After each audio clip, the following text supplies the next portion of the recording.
Buenos días, apreciados alumnos. Espero que esta vez puedan escucharme. Buenos Buenos días, días, doctor. Doc. ¿Se escucha? Buenos días, doctor. ¿Usted nos ha escuchado? Gracias. Muy bien. Entonces continuamos. Vamos a terminar el tema de enfermedades hipertensivas y embarazo. Habíamos visto que en la preeclampsia, con características graves, cuando la presión arterial era igual o mayor de 160, 110 milímetros de mercurio, era necesario efectuar el tratamiento antihipertensivo. Luego también era importante prevenir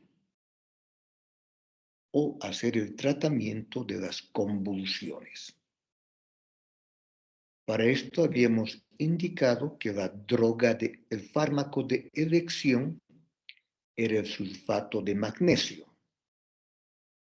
Habíamos señalado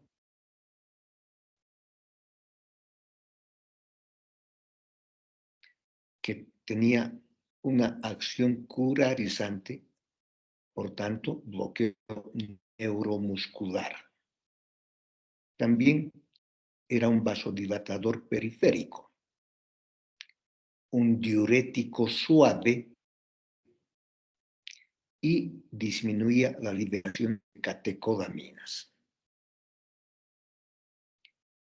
En caso de que no se disponga del sulfato de magnesio, se puede emplear diazepam 10 miligramos intravenoso,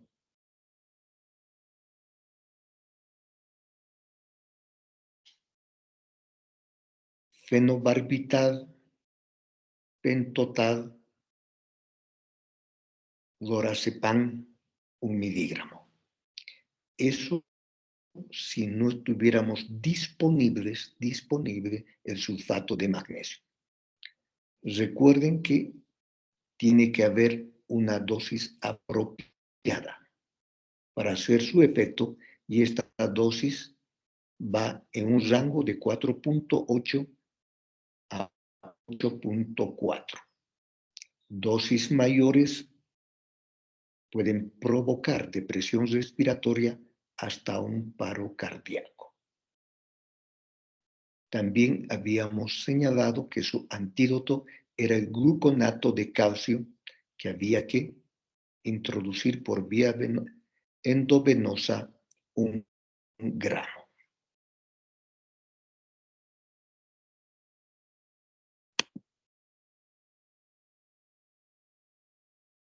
Por otra parte,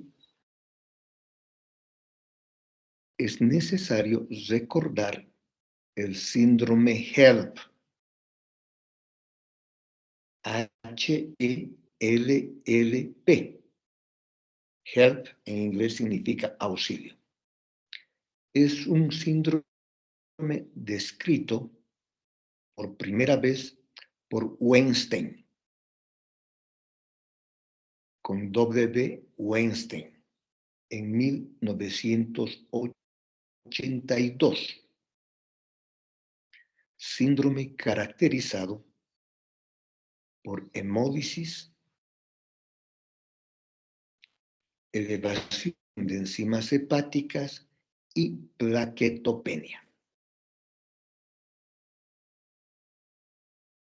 Se observa en un 4 a 12% en casos de preeclampsia, eclampsia.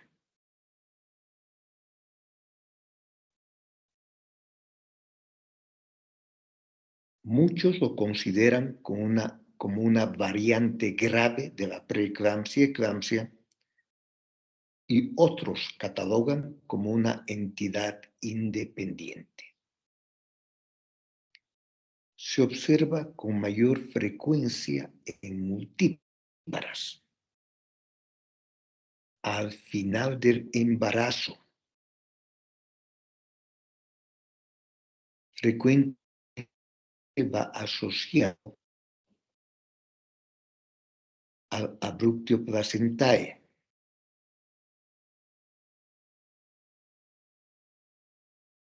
En algunas ocasiones, en un porcentaje menor, escuchen, no hay hipertensión. En un 30% hay una hipertensión menor a 160, 110, y un 50% sí, una hipertensión mayor de 160, 110 milímetros de mercurio.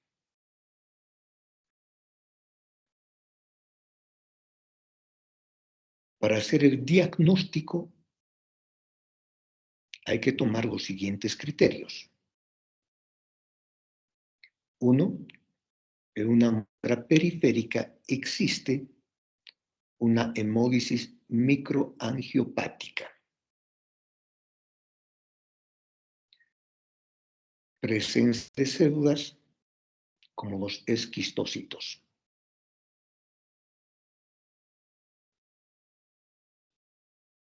Existe elevación de enzimas hepáticas, la lactato deshidrogenasa está elevada, mayor a 600, la adenina aminotransferasa, el aspartato aminotransferasa mayor a 72. Por otra parte, existe plaquetopenia menor a 100.000 por milímetro cúbico y frecuentemente menor a 50.000 por milímetro cúbico. Por otra parte, también se asocia con coagulación intravascular diseminada. Como su nombre indica, este síndrome HELP auxilio son pacientes que deben ser hospitalizadas inmediatamente, deben ser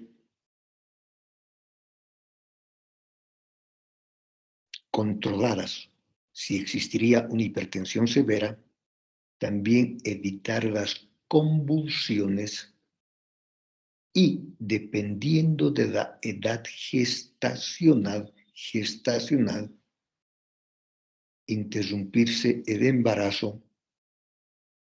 Por ejemplo, si es un embarazo de 37 semanas o más, que ya es un embarazo de término, una vez estabilizada la paciente y lo más pronto posible, debe interrumpirse el embarazo.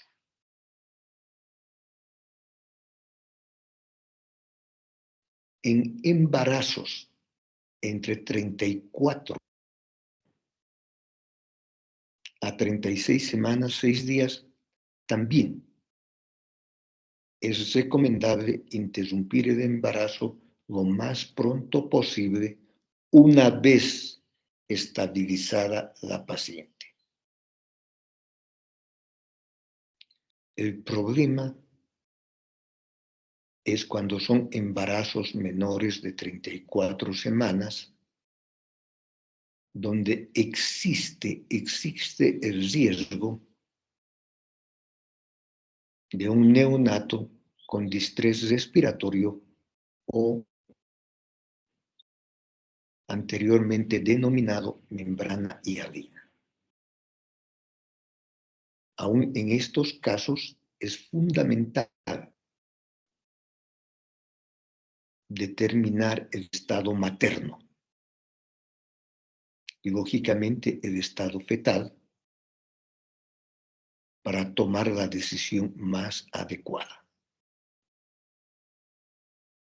Por tanto, en embarazos mayores, iguales o mayores de 37 semanas, no existe ningún problema para interrumpir el embarazo. Entre 34 semanas y más, también la conducta actual y debido a los adelantos de la neonatología es mucho más prudente y conveniente interrumpir el embarazo. Y en menores de 34 semanas, es fundamental hacer valoraciones, tomar en cuenta las condiciones maternas y tener listo el equipo de neonatología en caso de una interrupción lo más pronto posible. La hipertensión gestacional. Este cuadro, como habíamos mencionado, se caracteriza por aparición de hipertensión arterial en la segunda mitad del embarazo, sin proteinuria. Además, no existen los otros signos o síntomas de la preeclampsia, como era la cefalea, las alteraciones visuales, dolor epigástrico o en cuadrante superior derecho, la oliguria, la trombocitopenia. Entonces, simplemente hipertensión gestacional. Cuando esta hipertensión gestacional se presenta alrededor de las 30 semanas de gestación, existe la posibilidad que con el transcurso del embarazo aparezca una proteinuria mayor a 300 miligramos y por tanto ya se convertiría en una preeclampsia. Si hasta el nacimiento no hay proteinuria, pues se considera una hipertensión gestacional. Y además tiene otra característica, que la presión arterial debe normalizarse en las primeras 12 semanas post-nacimiento. La hipertensión crónica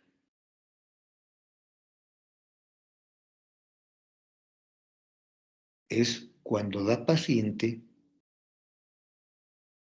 se sabe hipertensa antes del embarazo o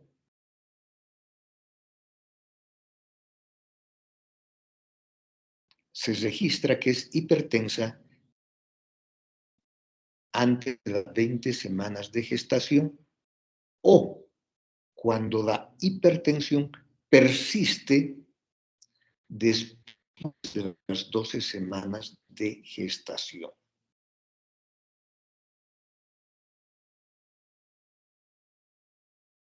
En la hipertensión crónica, lo más frecuente es hipertensión esencial. En cambio, la hipertensión secundaria a una patología específica solo corresponde al 5%. Y de este 5%, el 4%, o sea, la gran mayoría es una hipertensión de causa renal. Por tanto,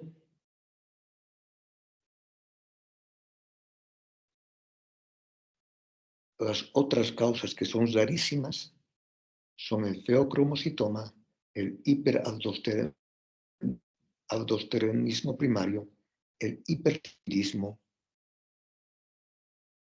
el síndrome de Cushing,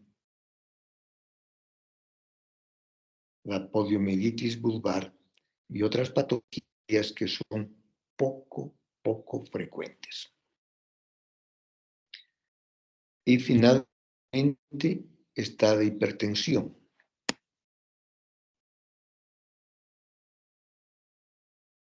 Crónica con preeclampsia sobreagregada. En estos casos se cumple el criterio de hipertensión crónica, pero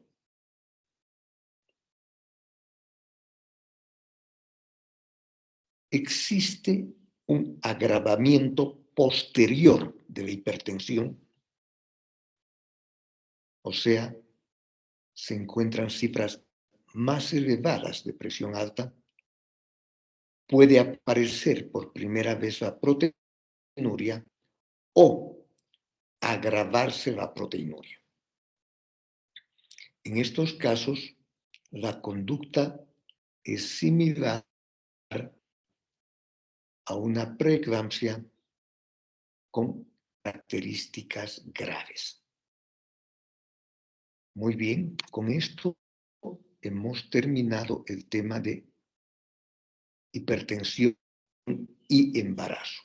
Y pasamos al siguiente tema.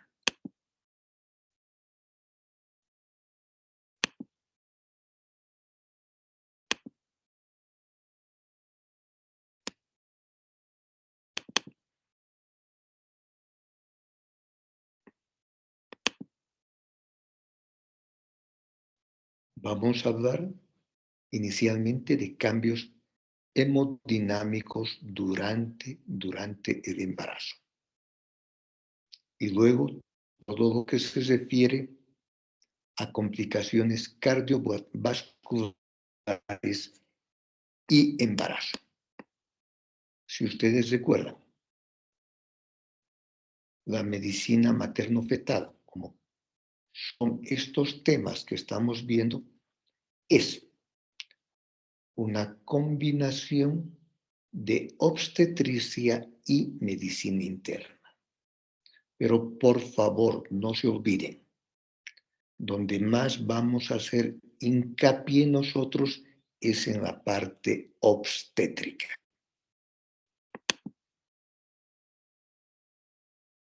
Generalidades. El embarazo implica una serie de cambios hemodinámicos muy importantes en la gestante.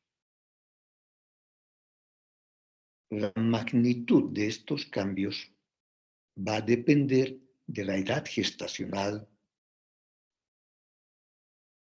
del periodo de trabajo de parto, va a depender del periodo inmediato y en alguna manera de la edad materna. Para que ustedes tengan una idea, durante el embarazo, el flujo sanguíneo uterino aumenta 10 veces más. Por lo tanto, durante el embarazo, el útero puede llegar a recibir hasta 800 ml de sangre por minuto.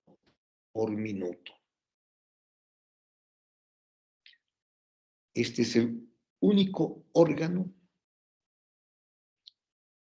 donde se incrementa considerablemente el flujo sanguíneo. Por otra parte,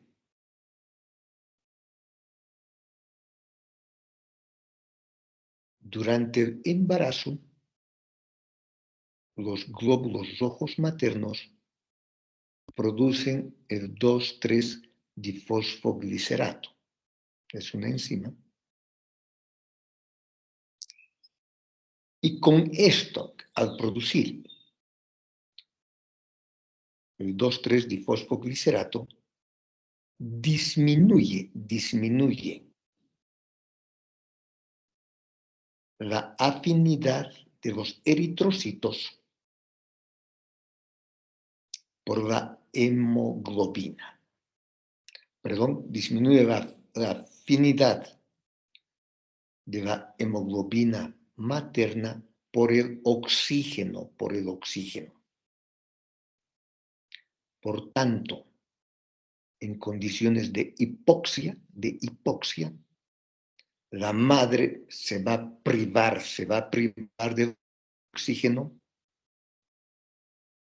y va a hacer que el poco oxígeno que existe va a pasar hacia el feto como una medida de protección hacia el feto. Entonces, ahora vamos a mencionar los cambios hemodinámicos en la gestación o durante el embarazo. El gasto cardíaco aumenta de un 30 a 50%. O sea, ustedes saben que es el gasto cardíaco o llamado también débito cardíaco. Es el volumen de sangre expulsado por el o bombeado por el corazón en un minuto. Otras palabras, la mujer va a tener que bombear casi 2 litros más de sangre por minuto durante el embarazo. Este incremento del gasto cardíaco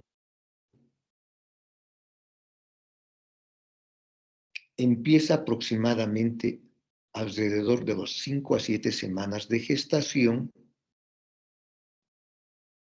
va en forma ascendente hasta las 32 semanas y luego prácticamente se establece una meseta hasta el final del embarazo. Frecuencia cardíaca. La frecuencia cardíaca en una embarazada aumenta aproximadamente un 17% o alrededor de 15 latidos por minuto.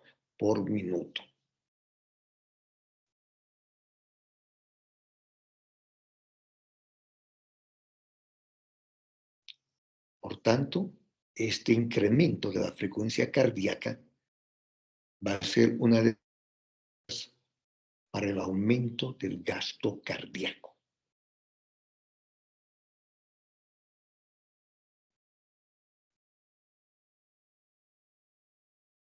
Por esto, en mujeres embarazadas y sobre todo al final del embarazo, puede presentar una frecuencia cardíaca de 90 a 95 latidos por minuto sin implicar una anormalidad o patología.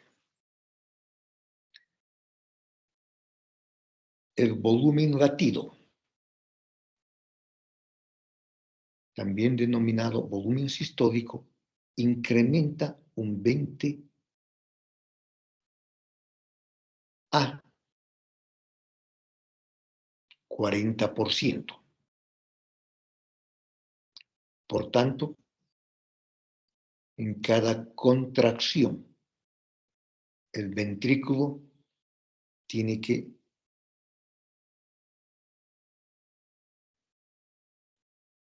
impulsar mayor volumen sanguíneo. Volumen plasmático. El volumen plasmático aumenta aproximadamente un 40% más.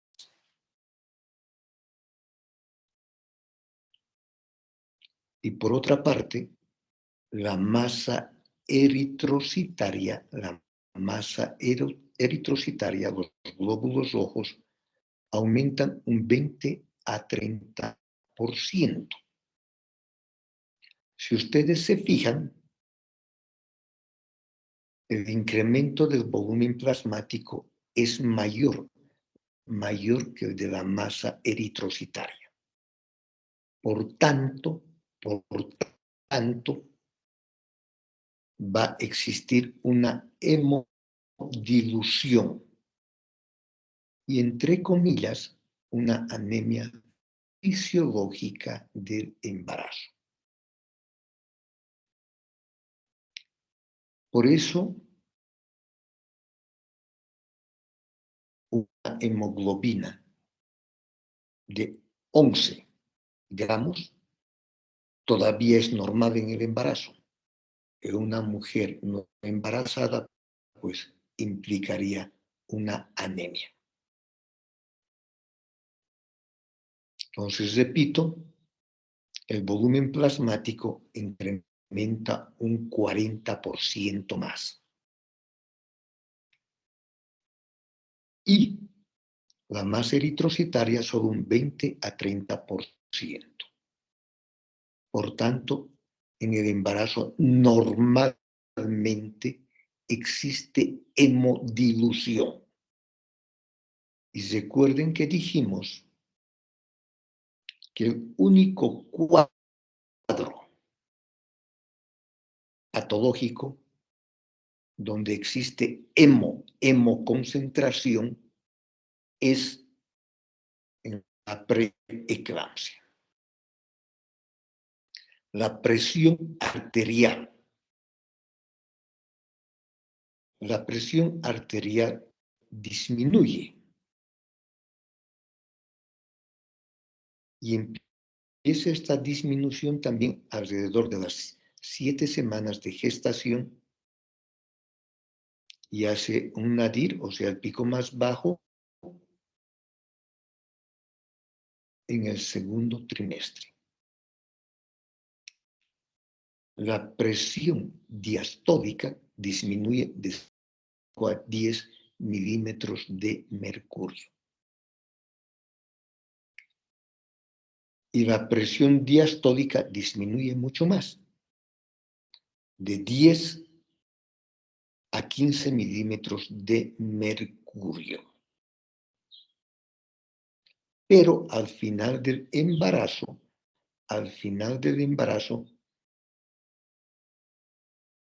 la presión arterial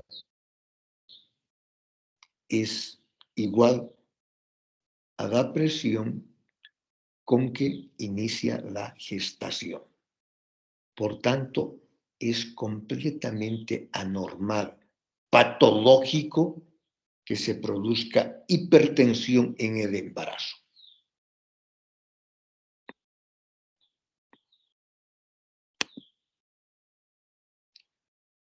Cambios hemodinámicos durante el parto y el puerperio.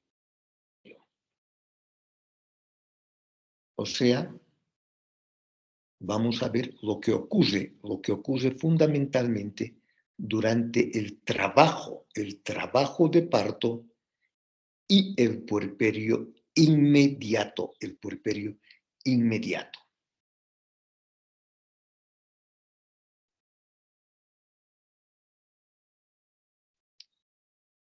Durante el trabajo de parto, el gasto cardíaco aumenta un 60 a 80%. Imagínense cuánto tiene que trabajar ese corazón. Y esto es básicamente durante el trabajo de parto por el dolor y la ansiedad. Además además,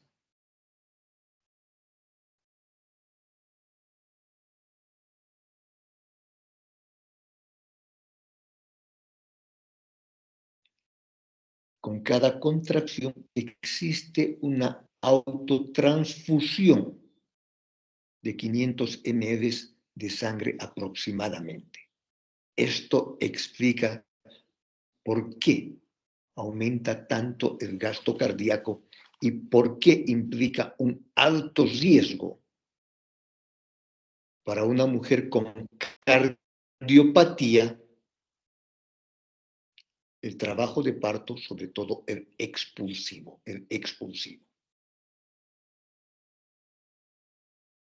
En cambio, en el puerperio inmediato,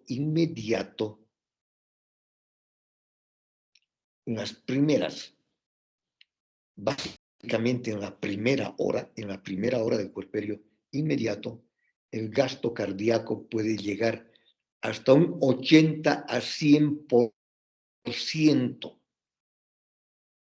Fíjense lo que esto significa para el corazón y aún con una cardiopatía con manifestaciones leves. Para esta paciente sería algo crítico por el gran aumento del gasto cardíaco. La frecuencia cardíaca disminuye aproximadamente un 15 a 20%. El volumen latido, también llamado volumen sistólico, también incrementa igual que el gasto cardíaco, un 60 a 80%. Y en el parto, el volumen sanguíneo disminuye de 500 a 600 ml. Pero en la cesárea,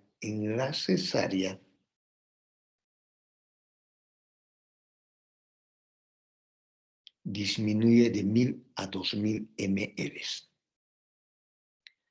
Estamos hablando que una cesárea puede disminuir hasta 2000 ml de sangre y no existe ningún problema, la paciente no va a hacer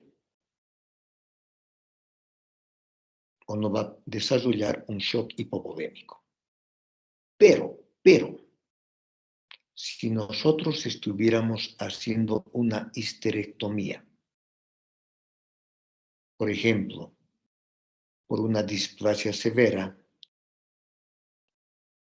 o una lesión intraepitelial escamosa de alto grado, o sea, lesiones precursoras de un cáncer de cervix, y tenemos una hemorragia de 1500 a 2000 eres con certeza que esa paciente va a desarrollar un shock hipovolémico. Pero en el embarazo no, porque recuerden que el volumen plasmático aumenta prácticamente ese volumen. Entonces no hay ningún problema. La embarazada puede compensar o puede equilibrar ese volumen sanguíneo perdido.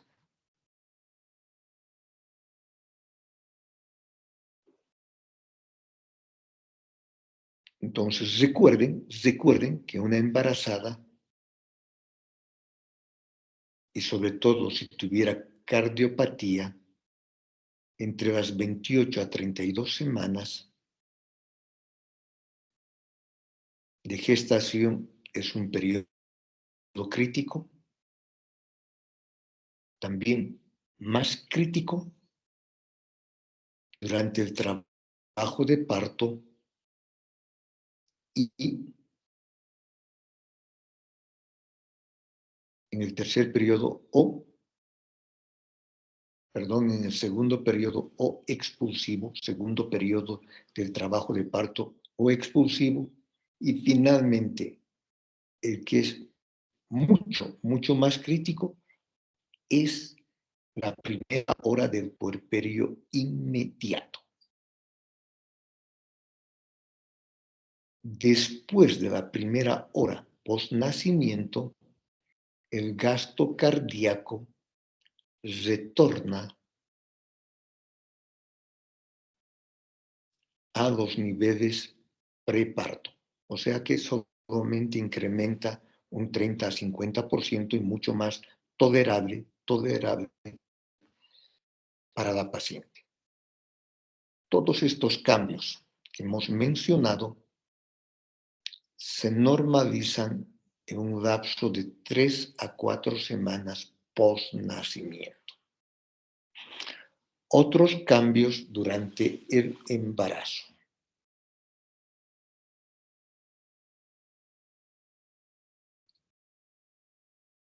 La tolerancia al ejercicio está disminuido.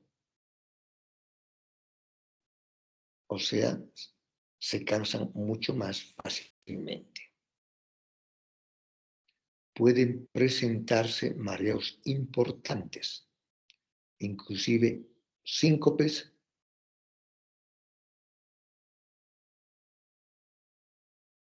que corresponden a lipotimias, a desmayos momentáneos.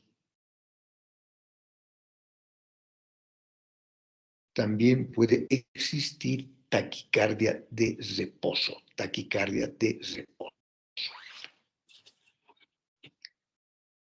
En el electrocardiograma, fíjense, electrocardiograma materno, porque también hay electrocardiograma fetal. En el electrocardiograma materno va a haber una desviación de 15 grados a la izquierda del eje. Una desviación de 15 grados a la izquierda del eje.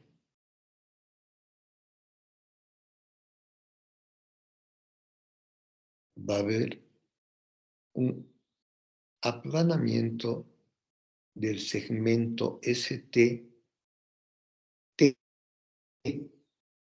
y una inversión de la onda T. Estos son los hallazgos más frecuentes en un electrocardiograma de una paciente embarazada. A la auscultación vamos a encontrar desdoblamiento del primer y tercer tono. En condiciones normales, un soplo de eyección y al final del embarazo un soplo ocasionado por la arteria mamaria interna.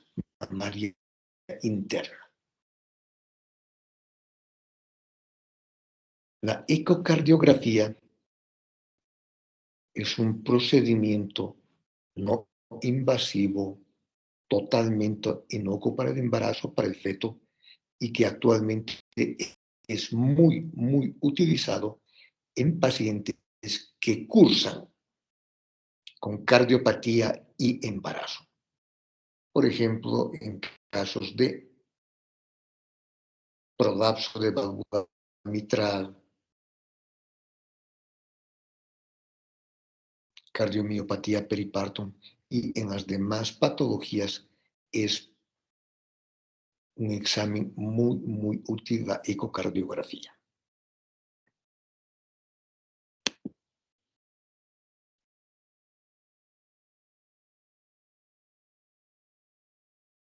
Hallazgos en embarazos normales.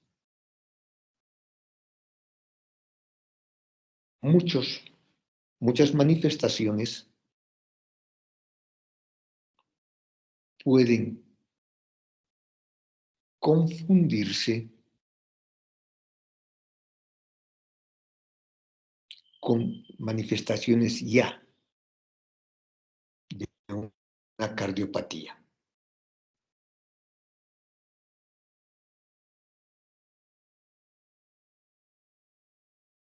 Por ejemplo, pueden haber edemas periféricos.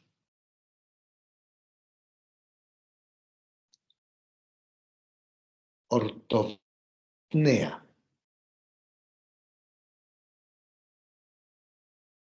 falta de aire,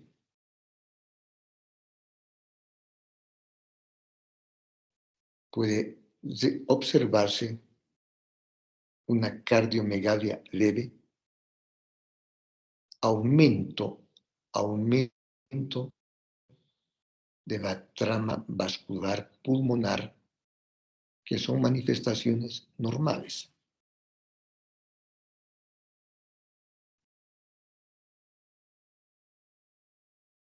En cambio, manifestaciones de cardiopatía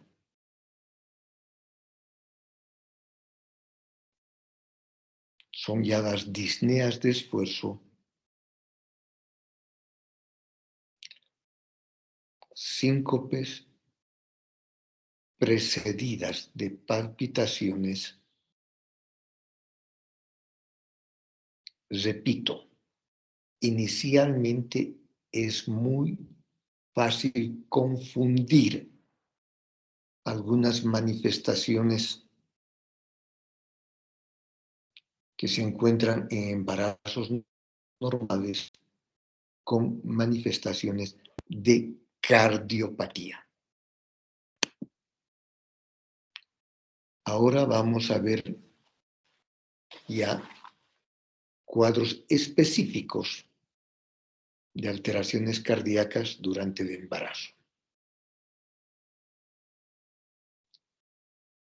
embarazo.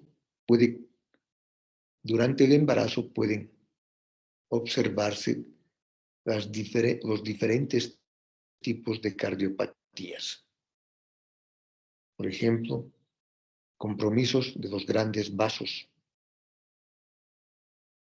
sanguíneos, compromisos del miocardio, compromisos valvulares, cardiopatías congénitas, cardiopatías adquiridas.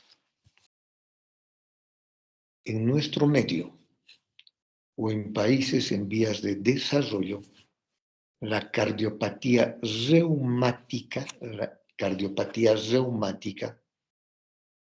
aún constituye el cuadro más frecuente y que reviste un riesgo muy elevado, tanto materno, fetal y perinatal.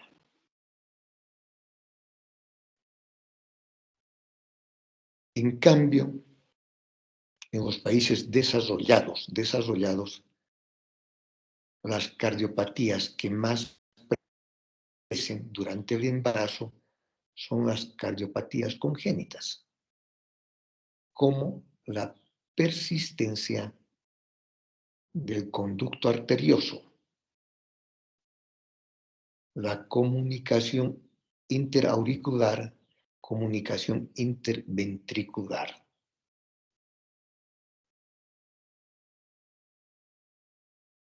La tetralogía de Fagott, la coartación aórtica, la hipertensión pulmonar son patologías muy frecuentes en los países desarrollados. Repito, en nuestro medio, la patología que se observa con mayor frecuencia es la ocasionada por la fiebre reumática. Dentro de la cardiopatía y embarazo es importante el grupo de pacientes con prótesis valvular, sobre todo las prótesis valvular mecánicas, porque ustedes saben que estas pacientes deben recibir anticoagulación por vida, y esto implica un mayor riesgo durante el embarazo y sobre todo también para el feto. El uso de anticoagulantes en pacientes con prótesis valvular, principalmente mecánicas. Por otra parte, es fundamental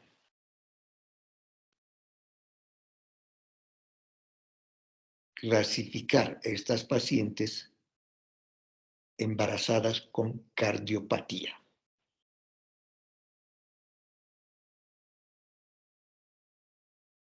Para tener una mejor idea del pronóstico y la terapéutica. Actualmente está vigente la clasificación de la Organización Mundial de la Salud, que clasifica en 4 categorías. Lógicamente, la categoría 3 y la categoría 4, pacientes que están en estas categorías, reviste mayor riesgo de mortalidad, tanto materna como fetal.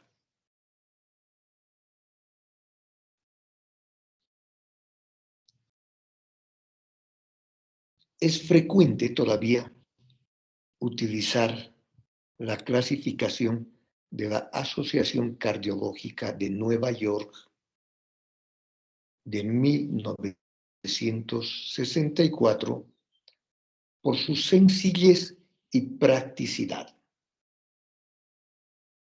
Entonces, de acuerdo, porque aquí lo más importante es determinar la capacidad funcional cardíaca que saber específicamente qué tipo de cardiopatía es.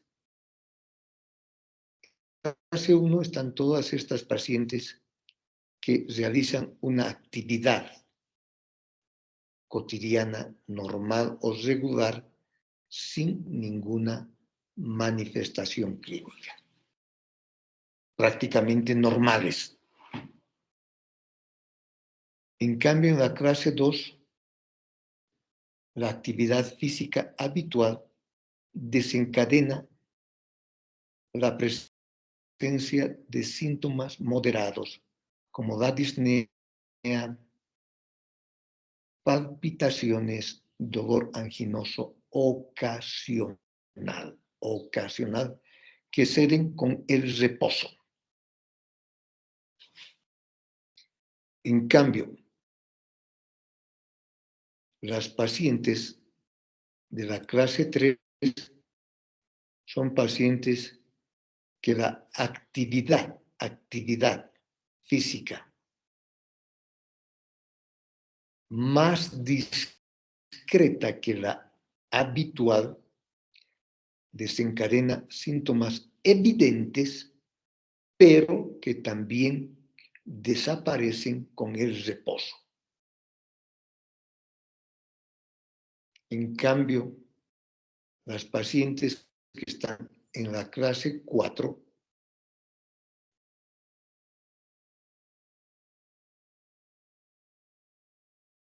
que cualquier actividad, por mínima que sea, desencadena síntomas que no ceden con el reposo. O sea, las de la clase 4 implican un alto riesgo durante el embarazo. Afortunadamente, más del 80% de estas pacientes corresponden a la clase 1 y 2, donde el pronóstico es bueno, favorable, y la posibilidad de que el embarazo llegue a buen término, tanto para la salud materna como para el nacimiento de un neonato en las mejores condiciones. La clase 3 ya implica un riesgo considerable y la clase 4 un alto riesgo. Actualmente solo se recomienda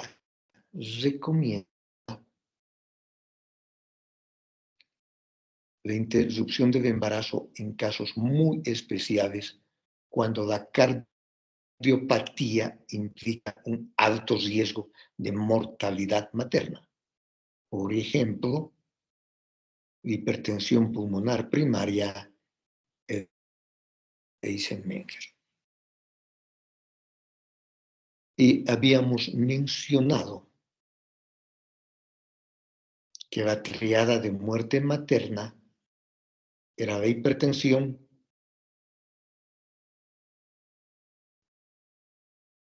la infección y la hemorragia.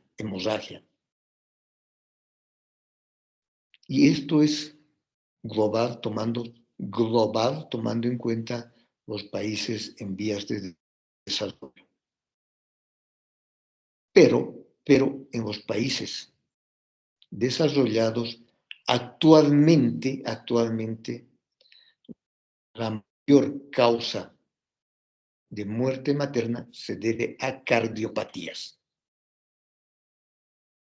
Y la incidencia de cardiopatías en el embarazo está aumentando cada vez más debido, por ejemplo, a la obesidad, al tabaquismo y además a que las mujeres van retrasando la edad del primer embarazo. Fíjense, cuando habíamos hablado de los cambios hemodinámicos, sobre todo durante el trabajo de parto y en el puerperio inmediato, son muy marcados. 60-80% incremento del gasto cardíaco. Lógicamente, este cambio pueden tolerar solo mujeres sanas y principalmente jóvenes. Muy bien. Si alguien tiene alguna pregunta hasta aquí, por favor, o alguna aclaración, puede hacerla en este momento. ¿Alguien tiene alguna pregunta? ¿Alguna duda?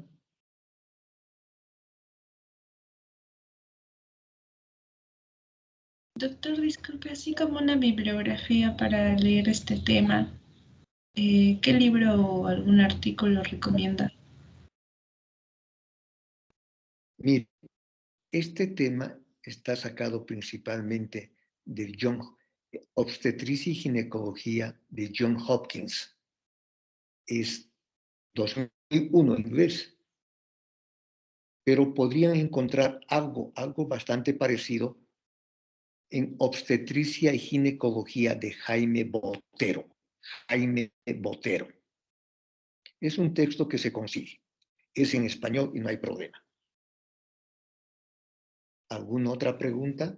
Gracias, doctor. Doctor, no sé si es tanto al respecto al tema de la materia, pero le queríamos proponer el día martes la posibilidad de seguir continuo la clase. Miren,